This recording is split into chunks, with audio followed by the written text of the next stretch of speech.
जिनसे मिलने के लिए पीएम मोदी को भी लाइन लगानी पड़ती है। जब वो अपनी दूरदृष्टि के बल पर जब जब भविष्यवाणियां करते हैं तो दुनिया उन पर विश्वास करती है। एक ऐसे महान शख्सियत जिन्हें 22 भाषाओं का ज्ञान है, जो 80 ग्रंथों की रचना कर चुके हैं और अकेले अपने दम पर विश्व का पहला विकलांग विश्वविद्यालय भी चला रहे हैं। जी हाँ दोस्तों, मैं हूँ रामजी पाठक और आप देख रहे हैं राम जी का फंडा। और आज हम बायोग्राफी में बात कर रहे हैं पद्म विभूषण जगत गुरु रामभद्राचार्य जी के बारे में। इनके बचपन का नाम गिरधर मिश्र है। इनका जन्म 14 जनवरी 1950 को उत्तर प्रदेश के जौनपुर जिले में हुआ था। इनके पिताजी का नाम पंडित राजदेव मिश्र तथा माताजी का नाम सची देवी है। जब ये 2 महीने के थे तब इनकी आंखों की रोशनी चली गई, अर्थात ये दोनों आंखों से अंधे हो गए।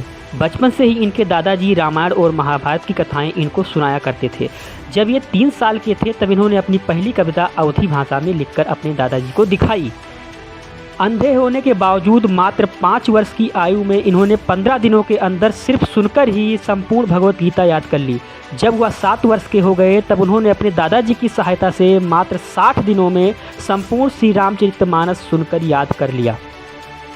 17 वर्ष की आयु तक इन्होंने चारों वेद, पुराण, शास्त्र आदि सभी धर्म ग्रंथों को सिर्फ सुनकर याद कर लिया। आंखों से अंधे होने के कारण इनके माता पिता को इनकी शिक्षा और दीक्षा की बहुत चिंता सताने लगी, जिसके चलते इन्होंने जुलाई 1967 में जौनपुर के एक संस्कृत महाविद्यालय में दाखिला लिया। केवल सुनकर याद रखने की क्षमता के कारण उन्होंने कभी भी ब्रेल लिपि का प्रयोग नहीं किया और ये हमेशा अपनी प्रत्येक कक्षा में सर्वश्रेष्ठ ही रहे। इन्होंने कभी भी अपने अंधेपन को अभिशाप नहीं समझा और अपने जीवन में कभी भी हार नहीं मानी। अंधे होने के कारण लोग इन्हें शादी विवाह जैसे शुभ अवसर पर नहीं बुलाते थे। उन लोगों का मानना था कि इनके आने से अपशगुन होता है, लेकिन आज दुनिया का हर इंसान इनके दर्शन के लिए तरसता है।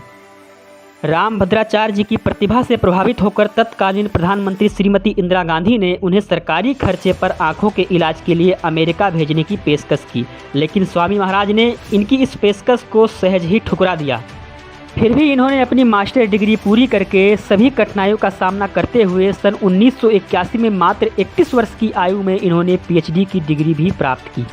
बाद में इनकी सेवाओं और प्रतिभा को देखते हुए इन्हें जगत गुरु के सम्मान से भी सम्मानित किया गया। तब से इनका नाम जगत गुरु स्वामी रामभद्राचार्य जी महाराज पड़ गया।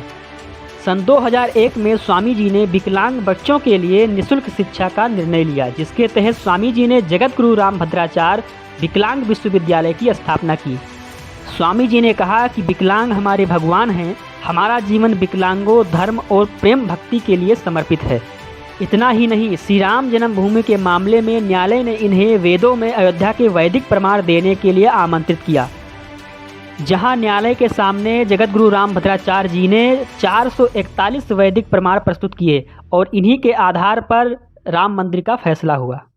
डॉक्टर एपीजे अब्दुल कलाम भी इनसे बहुत प्रभावित थे। इनके चरणों में बैठकर वे अध्यात्म की शिक्षा लिया करते थे। पीएम मोदी और योगी भी इनसे बहुत प्रभावित हैं और इनसे सलाह लिए बिना भी वे दोनों कोई भी ठोस कदम नहीं उठाते हैं। जी हाँ दोस्तों, आज के अंक में इतना ही। तब तक के लिए जय हिंद, जय भारत।